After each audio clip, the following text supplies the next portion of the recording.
अस्सलाम वालेकुम। पाकिस्तान की फाइनेंशियल हिस्ट्री में इस हफ्ते में एक बड़ा मूव हुआ है और बहुत से लोगों को इसका पता भी नहीं होगा। 14 अप्रैल को स्टेट बैंक ऑफ पाकिस्तान ने एक सर्कुलर जारी किया, BPRD circular letter number 10 of 2026। 8 साल बाद स्टेट बैंक ऑफ पाकिस्तान ने क्रिप्टो फर्म्स के लिए बैंकिंग का दरवाजा खोल दिया है। अब पाकिस्तान के लगभग 40 मिलियन क्रिप्टो यूजर्स जो 8 साल से एक लीगल ग्रे जोन में ऑपरेट कर रहे थे, उनके लिए फॉर्मल बैंकिंग रेल्स अवेलेबल हैं और ये बहुत बड़ी बात है।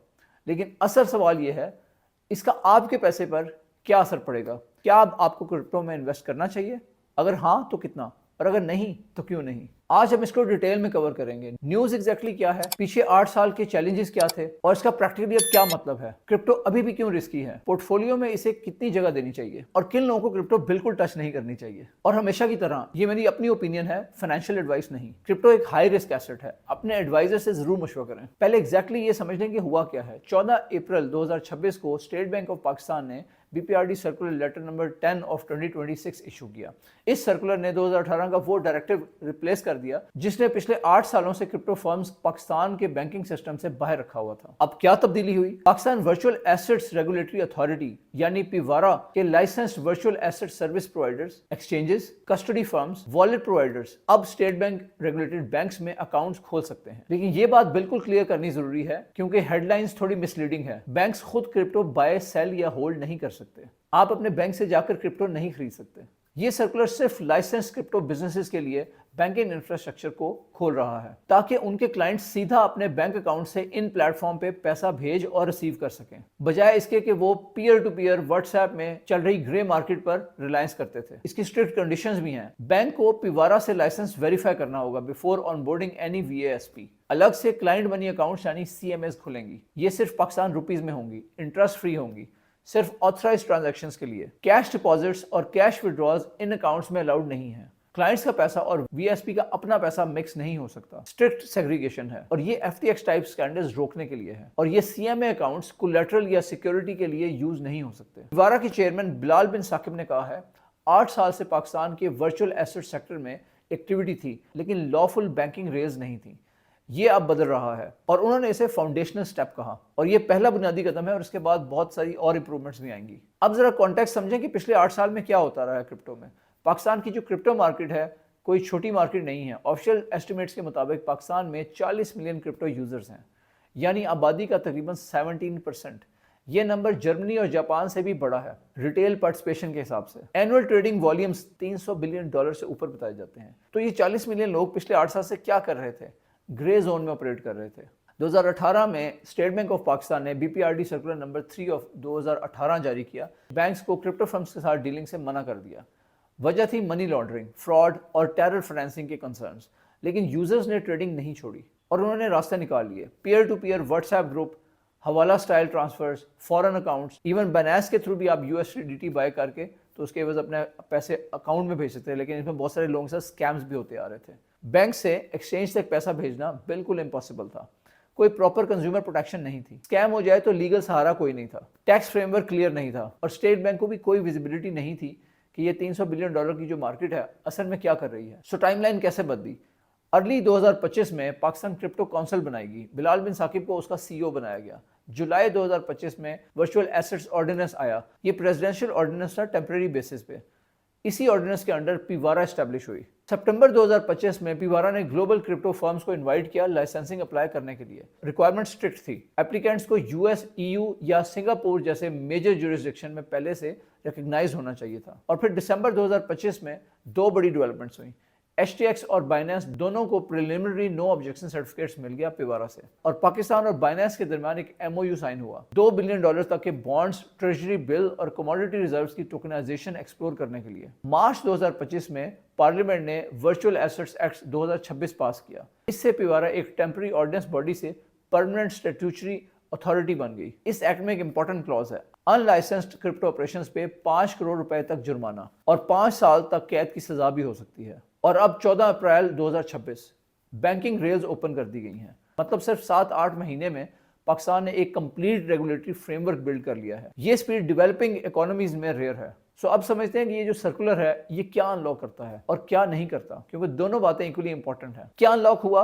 नंबर 1, लाइसेंस्ड एक्सचेंजेस अब फॉर्मल बैंकिंग के साथ ऑपरेट कर सकते हैं। HTX, बाइनेंस जैसे ग्लोबल नेम्स और लोकल पाकिस्तानी प्लेटफॉर्म जब वो फुली लाइसेंस हो जाएं तो वो बैंक अकाउंट्स खोल सकते हैं। नंबर 2, कंज्यूमर प्रोटेक्शन की शुरुआत। अगर आप लाइसेंस्ड VSP यूज करते हैं और कुछ गलत हो गया, अब एक रेगुलेटरी अथॉरिटी मौजूद है जहां कंप्लेन हो सकती है, जैसे पाकिस्तान टेलीकम्युनिकेशन अथॉरिटी। अगर आपको अपने किसी टेलीकॉम ऑपरेटर से, जैज से, टेलीनॉर से, यूफोन से, जोंग से कोई शिकायत है तो आप PTA में कंप्लेन कर सकते हैं। पहले क्रिप्टो के लिए ऐसा कोई फोरम अवेलेबल नहीं था। Number 3, AML anti money laundering. AML यानी एंटी मनी लॉन्ड्रिंग और CFT सेफगार्ड्स बिल्ट इन है। FATF की रिक्वायरमेंट्स एड्रेस हो रही हैं। नंबर 4, टैक्स क्लैरिटी आ रही है। वर्चुअल एसेट एक्ट में कैपिटल गेन्स टैक्स का फ्रेमवर्क है डिजिटल एसेट कन्वर्जन पे, मतलब अब प्रॉपर रिकॉर्ड्स रखने होंगे। नंबर 5, इंस्टीट्यूशनल कैपिटल का रास्ता खुल रहा है। रेगुलेटरी क्लैरिटी ही वो चीज है जो सीरियस मनी को स्पेकुलेटिव से रियल एसेट क्लास में ट्रांजिशन करती है। क्या अनलॉक नहीं हुआ?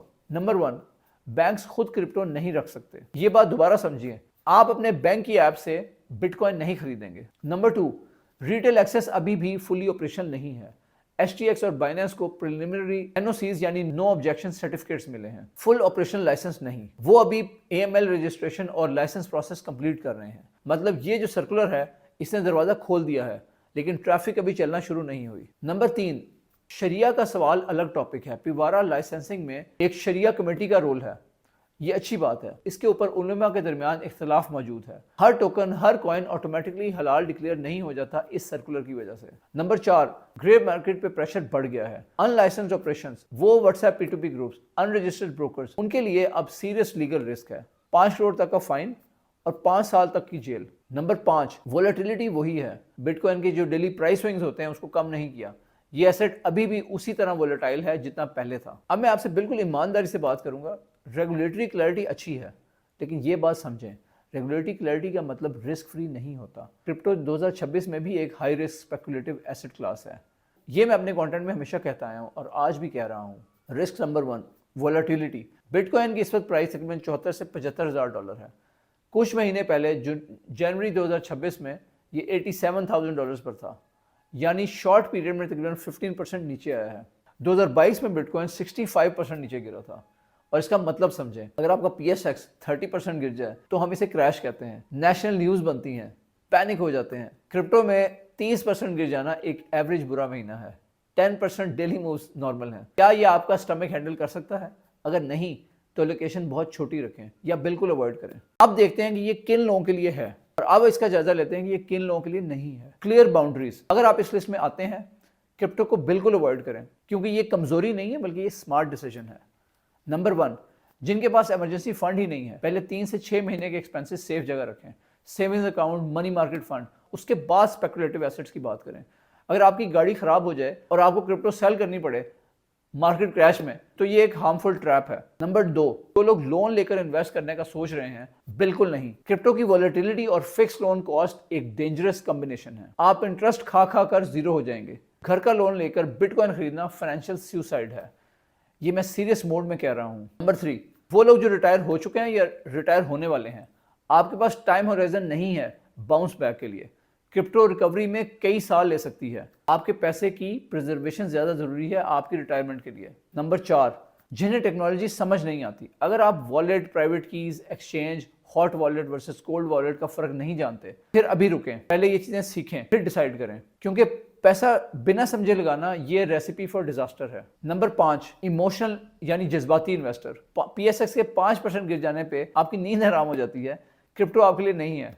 यहाँ 20% मूव्स एक ट्यूसडे को हो सकती है। आपकी इमोशनल कैपेसिटी, आपका रिस्क बजट डिसाइड करती है, ना कि आपकी financial capacity. Number 6, get quick rich mentality. Crypto से लाखों कमाने की जल्दी, ये माइंडसेट आपको हर जगह फेल करेगा, क्रिप्टो में भी, स्टॉक्स में भी और रियल एस्टेट में भी। वेल्थ बिल्ड करना एक स्लो प्रोसेस और बड़ा बोरिंग प्रोसेस है। जो लोग इस रूल को ब्रेक करना चाहते हैं, मार्केट उनसे पैसे वापस ले लेती है। और नंबर 7, कजन का फ्रेंड है, उसका पैसा 10 गुना ज्यादा हो गया, तो इस फोमो में वो एंटर करते हैं। गली पे जो सब्जी बेचने आता है वो भी, जो तंदूर वाला है वो भी, इस वक्त तक स्मार्ट मनी एग्जिट कर चुकी होती है। सो अब इसको समराइज करते हैं। पाकिस्तान ने 8 साल बाद क्रिप्टो फर्म्स के लिए बैंकिंग रेल्स ओपन कर दिए हैं। ये असल में एक बड़ा मूव है। 40 मिलियन पाकिस्तानी यूजर्स के लिए एक लीगल क्लैरिटी आ रही है। वर्चुअल एसेट एक्ट 2026 ने ये फाउंडेशन दे दी है।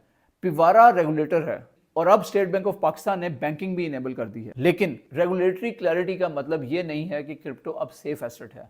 ये अभी भी high risk, high volatility speculative asset class है। स्कैम रिस्क नहीं गया, शरिया डिबेट अभी भी कंटिन्यू है। अब आपका एक्शन प्लान, पहले इमरजेंसी फंड और core investments, stock, real estates, gold, ये चीजें सिक्योर करें। और अगर क्रिप्टो लें तो मैक्सिमम 5 से 7% ऑफ योर पोर्टफोलियो होनी चाहिए। अगर आप एग्रेसिव रिस्क टेकर हैं तो फिर 10% तक होनी चाहिए।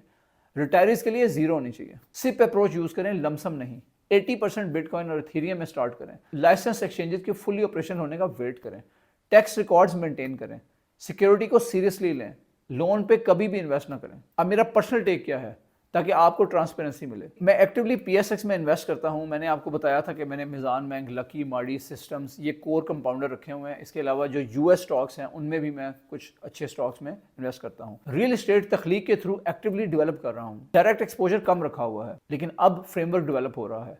कंज्यूमर प्रोटेक्शन स्ट्रांग हो रही है, तो ये अप्रोच इवॉल्व हो सकती है। मैं ट्रांसपेरेंसी के साथ आपसे शेयर करूंगा अगर मेरी पोजीशन चेंज होती है। और अब एक इंपॉर्टेंट सवाल आपसे, अगर आप चाहते हैं कि मैं क्रिप्टो पे और डिटेल में वीडियोस बनाऊं तो कमेंट्स में जरूर बताएं। बिटकॉइन की बेसिक्स, इथीरियम की बेसिक्स, वॉलेट कैसे सेटअप करना है, लाइसेंस एक्सचेंजेस कौन से हैं, कैसे चूज करते हैं, सिक्योरिटी बेस्ट प्रैक्टिसेस और शरिया पर्सपेक्टिव ऑन क्रिप्टो। आप लोगों की डिमांड जितनी ज्यादा होगी उतनी डिटेल में मैं इस टॉपिक को कवर कर सकता हूं एक डेडिकेटेड सीरीज के थ्रू। आपकी क्या राय है इस न्यूज के बारे में? क्या आप क्रिप्टो में ऑलरेडी इन्वेस्टेड हैं या फिर आप अब एंटर होने का सोच रहे हैं? कमेंट्स में बताएं। मैं पर्सनली पढ़ता हूं और जवाब देता हूं। अगर आप स्पेसिफिक पोर्टफोलियो सिचुएशन पे 1-to-1 बात करना चाहते हैं अपने एलोकेशन प्लान पे, तो कैलेंडर लिंक डिस्क्रिप्शन में मौजूद है। अलीशा रीइन्वेंट वेबसाइट को विजिट कर सकते हैं और आप उस पर जाके मेरे साथ एक सेशन बुक कर सकते हैं। सब्सक्राइब करें अगर अभी तक सब्सक्राइब नहीं किया। बेल आइकन को दबाएं ताकि कोई इस तरह की अच्छी वीडियो मिस ना हो। ये वीडियो अपने उन दोस्तों के साथ शेयर करें जो क्रिप्टो के बारे में कंफ्यूजन में हैं, क्योंकि उन्हें क्लैरिटी चाहिए, हाइप नहीं। ये वीडियो रिकॉर्ड की गई है लेजेंड 46 में, जो तख्लीक डेवलपर्स की एक तख्लीक है। मिलते हैं नेक्स्ट वीडियो में।